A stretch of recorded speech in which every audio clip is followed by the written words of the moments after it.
Hello बेटा, problem number 55 है आपके सामने। ये कहता है calculate lambda naught for CaCl2 and MgSO4 from the following data. और आपको वैल्यूज़ दे रखी हैं लिमिटिंग मोलर कंडक्टिविटी की। Ca+2 की दे रखी है, Mg+2 की दे रखी है, Cl नेगेटिव और SO4-2 की दे रखी है, और CaCl2 की पूछ रहा है। तो एक बात बताओ बेटा, फार्मूला आपको पता है अच्छी तरह से क्या होता है? फार्मूला मोलर कंडक्टिविटी का जो फार्मूला होता है वो होता है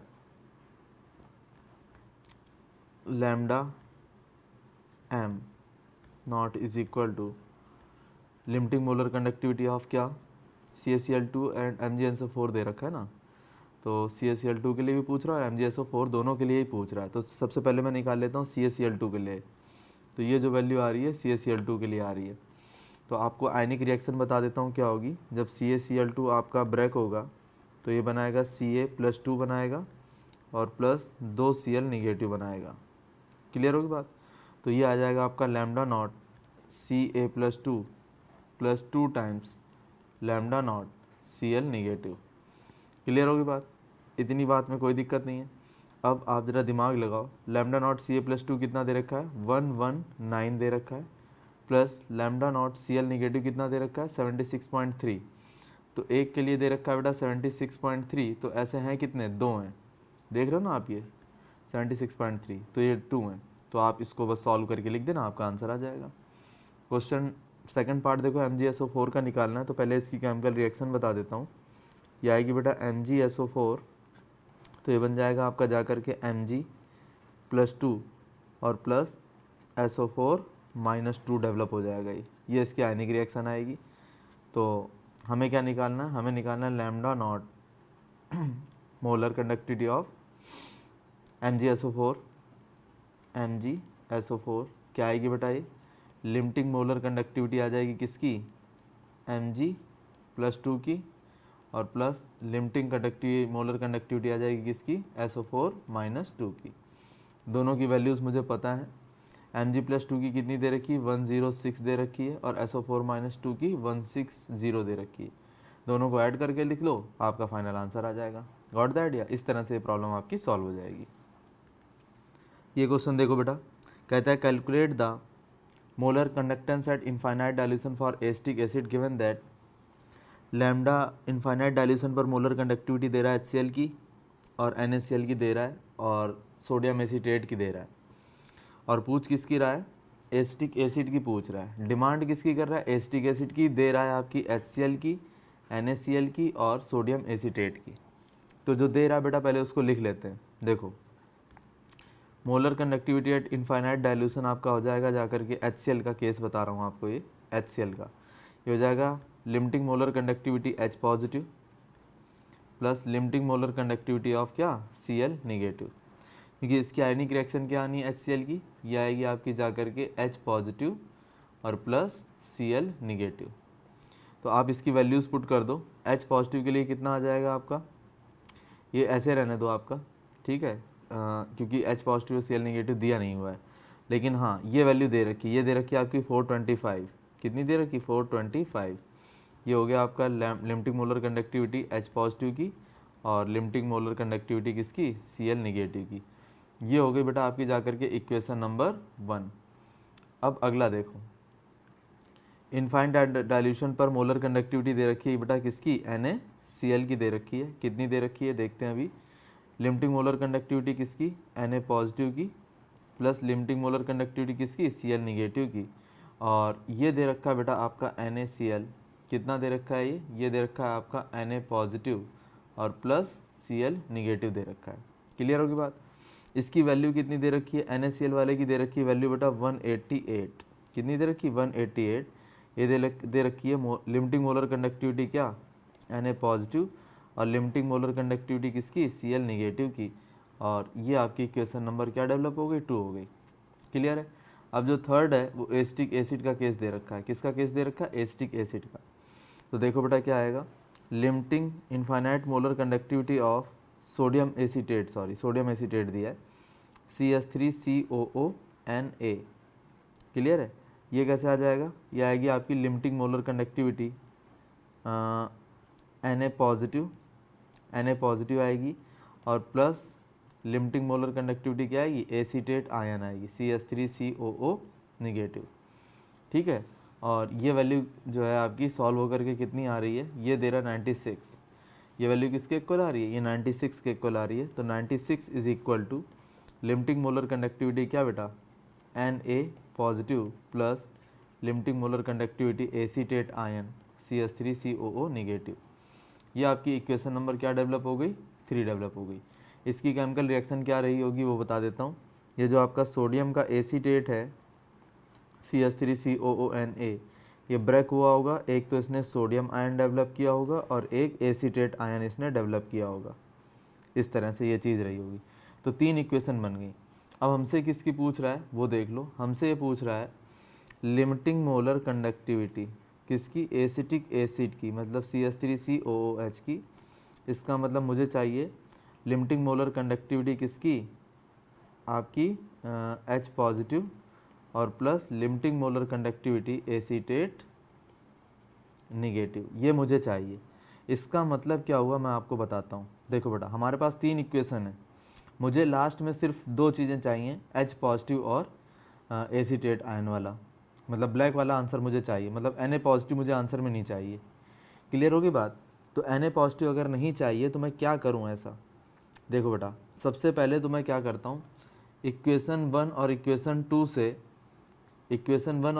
2 से मैं लैम्डा नॉट Cl निगेटिव हटा लेता हूँ। ठीक है, ऐसा करने के लिए मैं क्या करूँगा, अब मैं आपको फाइनल आंसर बता रहा हूँ मैं क्या क्या करूँगा बेटा। देखो, मैं इक्वेशन 1 में से अगर इक्वेशन 2 को सब्ट्रैक्ट कर दूँगा, तो क्या आएगा बेटा, उससे आपका Cl निगेटिव तो कैंसिल हो गया। खूब अच्छी तरह देखो, Cl निगेटिव कैंसिल हुआ कि नहीं हुआ, क्योंकि जब मैं इसको सब्ट्रैक्ट करूँगा तो लैम्डा नॉट Cl निगेटिव से ये हमारा कैंसिल हो जाएगा।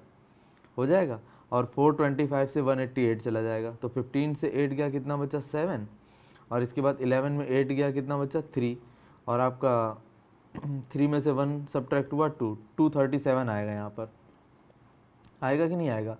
और ये चीज़ किसके इक्वल आ जाएगी, ये चीज़ इक्वल आ जाएगी, ऊपर से इक्वेशन 1 से बनेगा लैम्डा नॉट H पॉजिटिव बचेगा, और आपका इक्वेशन नंबर 2 से क्या बचेगा, minus of lambda naught Na positive बचेगा। बोलो ये बात समझ में आई कि नहीं आई, ये चीज़ बचेगी। मैं फिर बता देता हूँ, मैंने क्या ऑपरेशन लगाया, इक्वेशन 1 से इक्वेशन 2 को सब्ट्रैक्ट किया, सब्ट्रैक्ट करते ही क्या होगा, 425 से 188 कैंसिल हो जाएगा, मतलब उसमें से माइनस हो जाएगा, वो आएगा 237। लैम्डा नॉट Cl निगेटिव से lambda naught Cl negative cancel हो जाएगा, और बचेगा क्या, इक्वेशन 1 से लैम्डा नॉट H पॉजिटिव और इक्वेशन 2 से minus of lambda naught Na positive बचेगा। अब अगर आप ध्यान से देखें, ये जो रिएक्शन आई इसको मैंने कह दिया रिएक्शन नंबर 4। ये जो भी आपकी इक्वेशन आई है इसको मैंने कह दिया इक्वेशन 4। अब अगर आप इक्वेशन 3 को और 4 को ऐड कर दें, इक्वेशन 3 और 4 को ऐड करोगे तो देखो क्या होगा, आपका Na पॉजिटिव वाला केस कैंसिल हो जाएगा। हो रहा है कि नहीं हो रहा। तो बच क्या रहा है आपके पास, सिर्फ आपके पास एक तो लैम्डा नॉट H पॉजिटिव बच रहा है और एक लैम्डा नॉट एसीटेट आयन वाला बच रहा है, मतलब ये पोर्शन बच रहा है और आपके पास ये पोर्शन बच रहा है। क्लियर है। और अगर आप गौर से देखें तो हमें जो आंसर चाहिए ब्लैक में सबसे नीचे देखो बेटा, यही आंसर चाहिए। इसका मतलब है ऐड करने से बात बन रही है। तो मैं क्या ऑपरेशन लगाऊंगा, मैं ऑपरेशन लगाऊंगा इक्वेशन 4 प्लस इक्वेशन कौन सी, इक्वेशन 3। इन दो इक्वेशंस को ऐड करते ही मेरा आंसर आ रहा है। आ रही मेरी बात समझ में। इसका मतलब है अगर मैं 96, ये कितना बेटा 96 है, ये 96 में 237 को ऐड कर दूंगा तो मेरा आंसर आ जाएगा। तो फाइनल आंसर क्या हुआ, 96 प्लस 237। समझ में आ गई बात कि नहीं आ गई। तो जो दिया था उससे मैंने 3 इक्वेशन बनाई, 3 इक्वेशंस में मैंने ये देखा मुझे क्या चाहिए क्या नहीं चाहिए, जो नहीं चाहिए उसे हटाने की कोशिश की। तो पहला जो स्टेप लिया बेटा मैंने वो क्या लिया, मैंने इक्वेशन 1 माइनस इक्वेशन 2 किया, इससे मेरी एक बात बन गई, इक्वेशन 4 आ गई। और जब इक्वेशन 3 प्लस इक्वेशन 4 किया तो मेरा फाइनल आंसर आ गया जो मुझे रिक्वायर्ड था। Got the idea. ये क्वेश्चन देखो बेटा, ये कह रहा था molar conductivity of ammonium chloride at infinite dilution is 149.7 siemens centimetre square and the ionic conductivities of hydroxyl ion and chlorine ion are this and this respectively. ठीक है, तो कह रहा है calculate the molar conductivity of ammonium hydroxide. ये आपसे पूछ रहा है, इतनी चीज़ पूछ रहा है। देखो बेटा जो दिया है पहले उसको देखते हैं। गिवन क्या है, हमें दिया है मोलर कंडक्टिविटी किसकी, इनफाइनाइट डाइल्यूशन पर दे रखी है, इनफाइनाइट डाइल्यूशन पर दे रखी है अमोनियम क्लोराइड की NH4Cl की। ये होता है बेटा आपका जा करके lambda naught ammonium ion NH4 positive और प्लस लैम्डा नॉट क्या Cl नेगेटिव। अब ये वैल्यू कितनी दे रखी बेटा, ये दे रखी 149.7। क्लियर है, ये किसके इक्वल हो जाएगी, लैम्डा नॉट NH4 पॉजिटिव और plus lambda naught Cl negative. Clear है। अब इसमें अगर आप ध्यान से देखें तो लैम्डा नॉट Cl निगेटिव दिया हुआ है, लैम्डा नॉट Cl निगेटिव कितना दिया हुआ है, ये दिया है बेटा 76.3। कितना दिया, 76.3। तो यहाँ से क्या निकल आएगा, लैम्डा नॉट NH4 पॉजिटिव निकल आएगा, क्योंकि लैम्डा नॉट Cl निगेटिव दिया 76.3 और ये कितना 149.7। एक बात बताना, यहाँ से आपने किसकी वैल्यू निकाल ली, आपने इस चीज़ की वैल्यू निकाल ली। क्लियर होगी बात, यहाँ से तो ये पता चल गया। अब आगे इसने क्या पूछा है, calculate the molar conductivity of ammonium hydroxide at this dilution. तो हमें क्या निकालना है, इनफाइनाइट डाइल्यूशन पर मोलर कंडक्टिविटी निकालनी है अमोनियम हाइड्रोक्साइड की। क्लियर है। इसकी केमिकल रिएक्शन क्या होगी, ये होगा बेटा अमोनियम हाइड्रोक्साइड आपका इस तरह से हो गया। जब ये आयनाइज होगा तो एक तो ये अमोनियम आयन बना लेगा और क्या बनाएगा, हाइड्रोक्सिल आयन बना लेगा। क्लियर होगी बात। तो जब ये करेंगे तो ये क्या आएगा आपका, ये आएगा limiting molar conductivity of ammonium ion और plus limiting molar conductivity of hydroxyl ion. Clear होगी बात। अब एक बात बताना, आपको क्या क्या पता है, इसकी वैल्यू आपको पता है, हाँ जी बिल्कुल पता है, ऊपर वाले स्टेप से तो निकाली है, यहाँ से उठा करके वैल्यू पुट कर दूंगा। इसकी वैल्यू पता है, बिल्कुल पता है, क्या है 198 दे रखी है, क्वेश्चन में दे रखी है ये। तो दोनों वैल्यू पता है, तो आप ये वैल्यू जो नहीं पता थी वो कैलकुलेट हो जाएगी कि नहीं हो जाएगी, यही क्वेश्चन था, सिंपल। ये क्वेश्चन देखो बेटा आपके सामने, कहता है calculate the molar ionic conductance of aluminium ions at infinite dilution given that the molar conductance of aluminum sulfate and molar ionic conductance of sulfate ions at infinite dilution are this and this respectively। ठीक है, ये दे रखे हैं आपके। ठीक है, तो ये मैं बताता हूँ आपको कैसे करेंगे। एक बात बताओ, पहले तो आयनिक रिएक्शन लिख लेता हूँ, Al2SO4 होल थ्राइस, ये साल्ट जब आपका आयनाइज होगा तो क्या बनाएगा, 2 एल्यूमिनियम आयन बना लेगा और बेटा ये बना लेगा 3 सल्फेट आयन, 3SO4 - 2 बना लेगा। इतनी बात में किसी बच्चे को कोई प्रॉब्लम नहीं होनी चाहिए। ये तो आयनिक रिएक्शन हो गई। अब इसकी मोलर कंडक्टिविटी के बारे में बात कर लेता हूँ। इनफाइनाइट डाइल्यूशन की बात है तो ये आएगा मोलर कंडक्टिविटी ऑफ Al2SO4 कितना, होल थ्राइस, ये आपको मिल जाएगा। लिमिटिंग मोलर कंडक्टिविटी ऑफ क्या, Al+3 plus limiting molar conductivity SO4 - 2। इसमें मल्टीप्लाई कितने से करेंगे, इसको 3 से करेंगे, इसको 2 से करेंगे। रीज़न, 2 एल्यूमिनियम आयन थे और 3 सल्फेट आयन थे, इसलिए ऐसा करना पड़ा। क्लियर होगी बात, यहाँ तक कोई दिक्कत नहीं है। अब आगे देखो इसमें क्या पता है और क्या नहीं पता। ठीक है, आपको इसकी वैल्यू दे रखी है, अगर आप गौर से देखें तो क्वेश्चन में आपको इसकी वैल्यू पता है।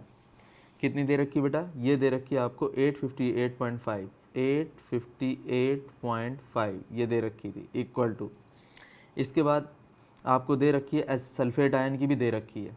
इसका मतलब मुझे क्या नहीं पता, मुझे नहीं पता 2 times lambda not aluminium ion, इसकी मुझे नहीं पता। लेकिन हाँ ये चीज़ तो पता है, सल्फेट आयन की कितनी है, ये दे रखी 160। कितनी दे रखी, 160। तो एक बात बताओ, जो नहीं पता है वो क्या चीज़ है, सिर्फ इतनी वैल्यू। ठीक है, आप क्या करोगे, इसको इधर ले आओगे। ठीक है, और जो आंसर आएगा, आंसर क्या आएगा आपका 858.5 - 3 × 160 और इसके बाद क्या कर दोगे, इसको 2 से डिवाइड कर दोगे तो ये आ जाएगा लैम्डा नॉट Al+3। ये आपका आंसर आ जाएगा। गॉट द आइडिया, ये आपका फाइनल आंसर आ जाएगा। क्लियर है। ये क्वेश्चन देखो बेटा, the molar conductance of sodium hydroxide, sodium chloride and barium chloride at infinite dilution are this. एक वैल्यू ये दी है, दूसरी वैल्यू ये दी है और तीसरी वैल्यू आपने ये दे रखी है। Calculate lambda molar conductivity of barium hydroxide, ये पूछ रहा है। तो जो दिया है पहले इनकी आयनिक रिएक्शन लिख लेता हूँ। देखो बेटा आयनिक रिएक्शन क्या होगी, सोडियम हाइड्रोक्साइड की लिख देता हूँ आपको, ये आ जाएगी आपकी जा करके Na positive plus OH negative. इसके बाद बेटा NaCl की लिख लेता हूँ, NaCl के लिए ये आ जाएगी आपकी जा करके Na positive plus Cl negative आ जाएगी। फिर बेटा बेरियम क्लोराइड की लिख लेता हूँ BaCl2 की, ये आ जाएगी Ba+2 और +2Cl निगेटिव। और बेरियम हाइड्रोक्साइड के लिए भी लिख लेता हूँ, क्या आएगी बेरियम हाइड्रोक्साइड, इसके लिए आ जाएगी बेटा Ba+2 आ जाएगी और +2OH निगेटिव आ जाएगी। ये केमिकल रिएक्शंस हैं, ठीक है। अब मैं इनकी मोलर कंडक्टिविटीज़ के हिसाब से रिएक्शन लिखना शुरू करता हूँ। तो इनफाइनाइट डाइल्यूशन पर मोलर कंडक्टिविटी निकालने जा रहा हूँ किसकी, सोडियम हाइड्रोक्साइड की। ये कितनी आएगी, लिमिटिंग मोलर कंडक्टिविटी आएगी बेटा आपकी किसकी, Na पॉजिटिव की और plus limiting molar conductivity OH negative की। एक काम खत्म हो गया। इसमें इसकी वैल्यू पुट करो, क्या पता है आपको, सोडियम हाइड्रोक्साइड की दे रखी है, ये सोडियम हाइड्रोक्साइड की दे रखी है, देखो दे रखी है कि नहीं दे रखी है, 2.481 इंटू 10⁻²। तो ये दे रखी है बेटा 2.481 multiply 10⁻⁻², that is equal to limiting molar conductivity किसकी, Na पॉजिटिव की और लिमिटिंग मोलर कंडक्टिविटी किसकी, OH निगेटिव की। ये आपकी बन गई क्या, इक्वेशन नंबर 1। अगला आओ, अगले में क्या करना है हमें, NaCl का केस है। तो इनफाइनाइट डाइल्यूशन पर मोलर कंडक्टिविटी किसकी निकालनी है आपको, NaCl की निकालनी है। कितनी आ जाएगी, यह आ जाएगी lambda naught Na positive plus lambda naught क्या, Cl निगेटिव। वैल्यूज़ पुट करो जरा इसकी, ये आएगी बेटा 1.265 multiply 10⁻⁻², that is equal to limiting molar conductivity किसकी, Na पॉजिटिव की और किसकी, Cl निगेटिव की। ये आ जाएगी आपकी इक्वेशन नंबर 2। क्या आ गई, इक्वेशन नंबर 2। अब आओ बेटा थर्ड, अब आपको निकालनी है इनफाइनाइट डाइल्यूशन पर मोलर कंडक्टिविटी किसकी, BaCl2 की। BaCl2 ये आ जाएगी बेटा लैम्डा नॉट Ba+2 और +2 times lambda naught Cl negative. इसकी वैल्यूज़ पुट करो बेटा, ये दे रखा है आपका जा करके 2.800 multiply 10⁻⁻² is equal to lambda naught Ba+2 +2 times lambda naught Cl negative. ये आपकी आ जाएगी इक्वेशन नंबर 3। अब जरा दिमाग लगाओ, मुझे क्या चाहिए, मुझे चाहिए इनफाइनाइट डाइल्यूशन पर मोलर कंडक्टिविटी बेरियम हाइड्रोक्साइड की। क्या आएगी बेटा, ये आ जाएगी lambda not limiting molar conductivity barium ion और +2 times limiting molar conductivity OH negative ion. ये मुझे कैलकुलेट करना है। अब ये मैं कहाँ से निकालूँ, ये मुझे सोचना पड़ेगा। देखो बेटा, इसका मतलब है मुझे ना तो Cl चाहिए ना Na चाहिए, तो Na और Cl तो दोनों मुझे गायब करने पड़ेंगे। तो इक्वेशन 1 और इक्वेशन 2 को ज़रा देखो, अगर मैं इक्वेशन 1 से इक्वेशन 2 को घटाऊँ तो मेरा Na पॉजिटिव कैंसिल हो रहा है। इक्वेशन 1 से इक्वेशन 2 को सब्ट्रैक्ट करूँगा, Na पॉजिटिव गया, गया कि नहीं गया, क्या बचा मेरे पास, लैम्डा OH निगेटिव बचा और माइनस का लैम्डा नॉट Cl निगेटिव बचा। और इसमें से इसको आप सब्ट्रैक्ट कर ही लोगे, एक काम ये ख़त्म हो गया। अब ज़रा दिमाग लगाओ, मेरे पास जो बचा है वो लैम्डा नॉट Cl निगेटिव बचा है, ठीक है। तो मैं इसको लिख लेता हूँ, यहाँ थोड़ा सा लिख लेता हूँ, देखो लिखने से फ़र्क पड़ेगा। देखो बेटा, मेरे को क्या करना है, यहाँ पर आ गया 10⁻⁻² तो कॉमन आ रहा है, यहाँ क्या बचा 2.481 माइनस 1.265, क्लियर है, इज इक्वल टू यहाँ बचेगा बेटा आपके पास लैम्डा नॉट OH निगेटिव बचेगा minus lambda naught Cl negative बचेगा। इसमें कोई दिक्कत नहीं। अब हमारे पास इक्वेशन नंबर 3 बच रही है, उसमें 2 Cl निगेटिव है। उसमें क्या है बेटा, आप देख रहे हो साफ साफ, यहाँ पर 2 लैम्डा नॉट Cl निगेटिव है। तो आप क्या करो, ये जो इक्वेशन नंबर 4 आई है इसमें आप 2 से मल्टीप्लाई कर लो। क्या कर लो, 2 से मल्टीप्लाई कर लो। तो यहाँ 2 से मल्टीप्लाई करूँगा तो फिर यहाँ भी 2 से मल्टीप्लाई करूँगा तो यहाँ भी 2 से मल्टीप्लाई करूँगा। कर लिया। अब आप क्या करो, इक्वेशन 3 और इक्वेशन 4 को ऐड कर दो। क्या कर दो, ऐड कर दो। जैसे ही आप ऐड करोगे ये पोर्शन कैंसिल हो जाएगा। तो आपके पास बचेगा क्या, सिर्फ आपके पास बचेगा लैम्डा नॉट Ba+2 और 2 times lambda not OH negative बचेगा। ये 2 चीज़ें बचेंगी, ठीक है। और अगर आप गौर से देखें तो यही आपको आंसर में लानी भी है, यही चीज़ लानी है। इसका मतलब अब मेरे को क्या करना है, मेरे को सिर्फ ये वैल्यू जो है, इतनी जो वैल्यूज़ हैं ये रही, इतनी वैल्यूज़ मुझे ऐड करनी है और मुझे कुछ नहीं करना। ये मेरा फाइनल आंसर होगा। गॉट द आइडिया और नॉट, ये मेरा फाइनल आंसर हो जाएगा। क्लियर है। तो मैनिपुलेशन है इसके अंदर, बस आप एक जगह से दूसरी जगह जो है आपस में इंटरचेंज करने की कोशिश करें, कैसे हम किस चीज़ों को सब्ट्रैक्ट करें, क्या ऐड करें, क्या मल्टीप्लाई करें और हमारा डिज़ायर्ड रिजल्ट आ जाए। ये क्वेश्चन इस तरह के हैं। गॉट द आइडिया बेटा? तो हमारी प्रॉब्लम आसानी के साथ सॉल्व हो रही है। ये प्रॉब्लम देखो बेटा, ये कहता है from the following molar conductivities at infinite dilution lambda, molar conductivity for molar infinite dilution पर है, ये स्टैंडर्ड कंडीशन पर है। Molar conductivity for BaOH whole twice is equal to 457.6 ohm inverse centimetre square mole inverse, ये दे रखी है। और BaCl2 के लिए दे रखी है और अमोनियम क्लोराइड के लिए दे रखी है। कह रहा है आप जो है अमोनियम हाइड्रोक्साइड के लिए निकाल के दिखाओ। सेम क्वेश्चन है वैसे तो। फिलहाल मैं केमिकल रिएक्शन पहले आपको बता देता हूँ। सबसे पहले बेरियम हाइड्रोक्साइड के लिए बताता हूँ। BaOH का होल ट्वाइस आयनाइज होगा तो क्या बनाएगा, Ba+2 बनाएगा और 2 आयन बनाएगा हाइड्रोक्सिल के। एक काम ये ख़त्म हो गया। फिर आप आ जाओ BaCl2, क्या निकालना आपको, BaCl2। ये कैसे आएगा, Ba+2 आएगा और प्लस 2 Cl निगेटिव आएंगे। इसके बाद अमोनियम क्लोराइड पे आ जाओ, NH4Cl, ये कैसे आएगा, ये आएगा आपका जा कर के NH4 पॉजिटिव और प्लस Cl निगेटिव। ये चीज़ें आ जाएंगी, कोई प्रॉब्लम नहीं इसमें। अब हमसे पूछ क्या रहा है, अमोनियम हाइड्रोक्साइड की बात पूछ रहा है, NH4OH। तो अमोनियम हाइड्रोक्साइड के लिए क्या आएगा, NH4 पॉजिटिव आ जाएगा और आपका OH निगेटिव आ जाएगा। ये चीज़ें आपकी सॉल्व होकर के आ जाएंगी। बोलो बेटा कोई दिक्कत है, ये चीज़ें आ जाएंगी। अब इनके लिए फार्मूले डेवलप कर लो। तो मोलर कंडक्टिविटी आप किसके लिए निकाल रहे हो, बेरिलियम हाइड्रोक्साइड के लिए।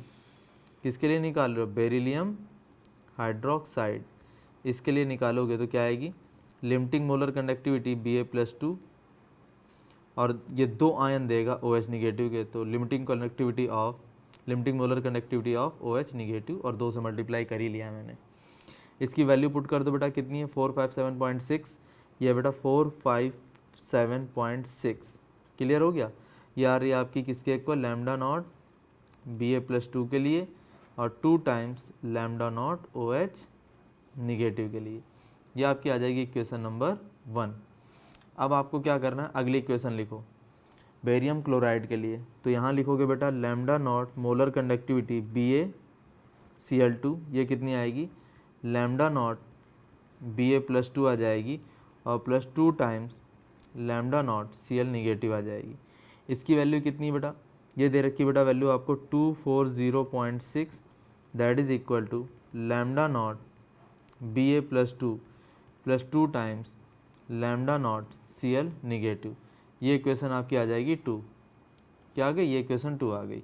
इसके बाद देखो लास्ट है आपका मोलर कंडक्टिविटी किसके लिए, अमोनियम क्लोराइड के लिए, NH4Cl। क्या आ जाएगी, ये आ जाएगी limiting molar conductivity ammonium ion plus limiting molar conductivity क्या, Cl निगेटिव आयन। इसकी वैल्यू पुट करना शुरू करो, 129.8 that is equal to limiting molar conductivity क्या, NH4 पॉजिटिव और plus limiting molar conductivity Cl negative. ये किसके लिए आ जाएगी, ये इक्वेशन आपकी 3 आ जाएगी। आ गई। हमें जो निकालना वो क्या है, अमोनियम हाइड्रोक्साइड का केस निकालना है। किसका निकालना है, अमोनियम हाइड्रोक्साइड। तो अमोनियम हाइड्रोक्साइड क्या आएगा बेटा, लिमिटिंग मोलर कंडक्टिविटी इन आपको निकालनी स्टैंडर्ड कंडीशन पर अमोनियम हाइड्रोक्साइड की। क्या आएगा formula, limiting molar conductivity ammonium ion आ जाएगा और plus limiting molar conductivity hydroxyl ion आ जाएगा। ये इक्वेशन मेरी 4 है, मुझे ये कैलकुलेट करना है। अब बस सिंपल है, 3 इक्वेशन है आपके पास। आपको क्या नहीं चाहिए, वो है Cl निगेटिव नहीं चाहिए और Ba+2 नहीं चाहिए। तो Ba+2 कैसे जा रहा है, Ba+2 अगर आपका जा रहा है, अगर ध्यान से देखो तो इक्वेशन 1 से इक्वेशन 2 को आप सब्ट्रैक्ट कर दो तो ये आपका कैंसिल हो गया, एक काम खत्म। तो यहाँ से क्या बचा, हाइड्रोक्सिल आयन बचा, Cl निगेटिव बचा। क्लियर है, Cl निगेटिव आपका निगेटिव आ रहा है, ठीक है। इसके बाद आप क्या करेंगे, इक्वेशन 3 में 2 से मल्टीप्लाई कर लो। कितने से मल्टीप्लाई करो, 2 से। तो देखो क्या फ़र्क पड़ेगा, ये 2 हो जाएगा, ये भी 2 हो जाएगा और ये भी 2 हो जाएगा। क्लियर है। अब इक्वेशन 1 माइनस इक्वेशन 2 से आपकी इक्वेशन 5 आ गई मान लो, ठीक है। आपने क्या किया था, इक्वेशन 1 में से आपने इक्वेशन 2 को सब्ट्रैक्ट किया तो मान लो आपकी इक्वेशन कौन सी आ गई, इक्वेशन आपकी 5 आ गई। अब इक्वेशन 5 में साफ साफ दिख रहा है कि 2 Cl निगेटिव वाले हैं, ये चीज़ कैसी आ जाएगी, ये तो निगेटिव हो जाएगा ना आपका, ये माइनस हो जाएगा यहाँ से, और इसमें से इसको सब्ट्रैक्ट कर ही दोगे आप। क्लियर होगी बात। तो जब इसको इसके साथ जोड़ोगे, ये चीज़ अब जब इसके साथ ऐड होगी तो ये प्लस का है और ऊपर वाला माइनस का है, तो कैंसिल हो जाएंगे। बचेगा सिर्फ क्या आपके पास, क्या बचेगा, एक तो आपके पास 2 times lambda not OH negative बचेगा, और ये बचेगा आपका 2 times lambda not NH4 positive बचेगा। अरे बचेगा कि नहीं बचेगा, इतना बचेगा। और ये जब आप कर रहे हो तो ध्यान रखना, हमें 2 टाइम्स वाला नहीं चाहिए, हमें 2 टाइम्स नहीं चाहिए, हमें सिंगल सिंगल चाहिए। यहाँ पर भी 1 है, यहाँ पर भी 1 है। इसका मतलब जो फाइनल आंसर आए उसको पूरे को आप 2 से डिवाइड कर देना, आपका फाइनल आंसर आ जाएगा। नहीं समझ में आई बात, जो फाइनल आंसर आए उसमें 2 आ रहा होगा, 2 मुझे चाहिए नहीं, मुझे तो 1 चाहिए। इसका मतलब जो भी ऐड होकर के सब्ट्रैक्ट होकर के जो कुछ भी आ रहा है आप उसको 2 से डिवाइड कर देना, आपका फाइनल आंसर आ जाएगा। Got the idea. इस तरह से प्रॉब्लम आपकी सॉल्व हो जाएगी। ये जो टॉपिक है बेटा, ये टॉपिक है डिग्री ऑफ डिसोसिएशन। क्या होता है डिग्री ऑफ डिसोसिएशन, ये बताता हूँ। एक बात बताओ, जैसे आपके पास ये सोल्यूशन है, ठीक है, ये आपके पास सोल्यूशन है, आपने इस सोल्यूशन के अंदर कोई इलेक्ट्रोलाइट डाल दिया है। क्या यूज़ कर लिया आपने, इसके अंदर कोई इलेक्ट्रोलाइट यूज़ कर लिया है, ये मैंने आपको इलेक्ट्रोलाइट दे दिया। आपको अच्छी तरह पता है इस इलेक्ट्रोलाइट के साथ क्या होगा, ये आयनाइज हो जाएगा। क्या हो जाएगा, ये आयनाइज हो जाएगा। क्लियर होगी बात, यही होना है इसके साथ। अब अगर आपने इसको बहुत डाइल्यूट किया, इनफाइनाइटली डाइल्यूट कर दिया, ठीक है, काफ़ी ज़्यादा डाइल्यूट कर दिया, तो क्या होगा, इसके अंदर जितने भी आयंस मौजूद हैं सारे के सारे सोल्यूशन में आ जाएंगे, आ जाएंगे कि नहीं आ जाएंगे। क्लियर है। और अगर आपने इसको उतना डाइल्यूट नहीं किया, मतलब थोड़ा बहुत कॉन्सेंट्रेटेड रहने दिया, तो सारे के सारे आयन सोल्यूशन में नहीं आएंगे। मैं मान के चलता हूँ ये जो भी इलेक्ट्रोलाइट है इसके अंदर टोटल 1000 आयन है। कितने आयन्स है, 1000 आयन्स है। तो अगर मैंने इसको बहुत ज़्यादा डाइल्यूट कर दिया, काफ़ी ज़्यादा डाइल्यूट कर दिया, तो ज़रा दिमाग लगाओ क्या होगा। अगर मैंने इसको इनफाइनाइटली डाइल्यूट कर दिया तो इसके टोटल आयन्स कितने आ जाएंगे बाहर, 1000 आ जाएंगे। लेकिन अगर मैंने इसको किसी खास कॉन्सेंट्रेशन की जो है रख करके आयनाइज किया है, तो पता चला 700 मेरे जो है आयन्स में आए, बाकी रह गए 300 ऐसे कैसे रहे हैं। इसका मतलब पूरी तरह से ब्रेक नहीं हुए। तो calculation of degree of dissociation यहीं पर आपको जो है कैलकुलेट करना होता है कि किसी खास कॉन्सेंट्रेशन पर कितने आयनाइज हुए, और इनफाइनाइट डाइल्यूशन पर या बहुत ज़्यादा डाइल्यूट करने पर कितने आपके आयनाइज हो रहे थे वो।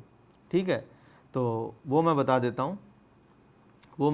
हूँ, फार्मूला क्या होता है। अल्फ़ा से तो रिप्रेजेंट करते हैं डिग्री ऑफ डिसोसिएशन को, ठीक है, और इसका फार्मूला होता है molar conductivity at any concentration divided by molar conductivity eight infinite dilution. ध्यान रखना, इनफाइनाइट डाइल्यूशन पर कॉन्सेंट्रेशन करीब करीब 0 होता है, कॉन्सेंट्रेशन करीब करीब 0 हो जाता है। समझ में आ गई बात, नियरली इक्वल टू 0 हो जाता है। इसका मतलब है जितने भी आयंस हैं इलेक्ट्रोलाइट के अंदर सारे के सारे सोल्यूशन में आ जाएंगे। Got the idea.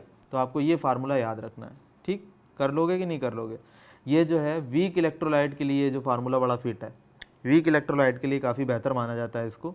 आप आसानी के साथ जो है फिर कैलकुलेट कर सकते हैं डिग्री ऑफ डिसोसिएशन। कर पाओगे बेटा इसको, इस तरह से चीज़ है ये। अब बेटा इसको देख लो, हमें करना है calculation of dissociation constant of a weak electrolyte, dissociation constant के निकालना है। डायरेक्ट फार्मूला दे रखा है, वैसे मैं आपको एक आइडिया दे देता हूँ। जैसे मान लो एक वीक इलेक्ट्रोलाइट है, एसिटिक एसिड है। क्या चीज़ है ये, एसिटिक एसिड है। यह आयनाइज होकर के क्या देता है, H पॉजिटिव देता है और आपका एसीटेट आयन देता है। ये काफ़ी वीक है, ये वीक है। शुरू में इसके कितने थे, C थे, इसके शुरू में 0 थे। अब मान लो इसके C मोल में से आपने 1 मोल लिया और उसको 1 मोल का अल्फ़ा हिस्सा टूट गया। अभी तो C मोल है, मान लो यहाँ 10 मोल ले लिया मैंने, ठीक है, तो 1 मोल का मान लो कुछ X पार्ट टूट गया, तो 10 मोल में से कितना टूटेगा। खूब अच्छी तरह सोचो, आपके पास अगर 1 मोल होता, 1 मोल का मतलब ये ढेर है, इस ढेर का इतना हिस्सा टूट गया। क्लियर है। तो अगर ऐसे में 10 मोल ले लूँ तो उनके कितने हिस्से टूटेंगे, उनके इतने हिस्से टूटेंगे कि नहीं टूटेंगे। कैलकुलेट करने का मेथड क्या होगा फिर, कैलकुलेट करने का मेथड क्या होगा, अगर 1 मोल से इतना टुकड़ा टूट रहा है, ये x टूट रहा है, तो 2 मोल से 2x टूट जाएंगे, 3 मोल से 3x टूट जाएंगे, 4 मोल से 4x टूट जाएंगे, 5 मोल से 5x टूट जाएंगे। ठीक है, तो C मोल से कितने टूटेंगे, CX टूटेंगे कि नहीं, या CX कह दूँ या C अल्फ़ा कह दूँ, एक ही बात है। समझ में आएगी बात, नहीं आई। तो अगर शुरू में C थे, इसके 0 तो ये इनिशियल केस था, शुरू की बात है बिल्कुल, अभी कुछ हुआ नहीं, कोई आयनाइजेशन ज़्यादा हुआ नहीं है, इनिशियल है। फिर एट एनी कॉन्सेंट्रेशन क्या हुआ, इसके एक में से अल्फा टूट रहे थे एक मोल में से, तो सी में से कितने टूट जाएंगे, सी अल्फा टूट जाएंगे, तो इसके सी अल्फा बन जाएंगे, इसके भी सी अल्फा बन जाएंगे। क्लियर होगी बात। तो होता क्या है, जो आपका डिसोसिएशन कांस्टेंट होता है के, वो होता है product concentration upon reactant concentration. ठीक है, तो ये कैसे होगा, दिमाग लगाओ, C alpha into C alpha, नीचे सी कॉमन आ जाएगा तो 1 माइनस अल्फा बचेगा, एक सी से एक सी कैंसिल हो जाएगा, तो फाइनल आंसर आपका क्या आ जाएगा, फाइनल आंसर आ जाएगा C alpha square divided by 1 minus alpha, ये आपका फाइनल आंसर आएगा। क्लियर होगी बात, ये आपका फाइनल आंसर आ जाएगा, ये डिसोसिएशन कांस्टेंट होगा। ठीक है, ये तरीका होता है डिसोसिएशन कांस्टेंट निकालने का। इक्विलिब्रियम वगैरह में हमने ये किया था 11th के अंदर, ये आपका इक्विलिब्रियम साइन हो गया। तो वीक एसिड का हम डिसोसिएशन कांस्टेंट इस मेथड से निकाल सकते हैं। क्लियर है बेटा। तो अल्फा हम जानते ही हैं, कॉन्सेंट्रेशन वो बताएगा, हम आसानी के साथ क्या कैलकुलेट कर सकते हैं, के की वैल्यू आसानी के साथ कैलकुलेट कर सकते हैं। Got the idea, thank you.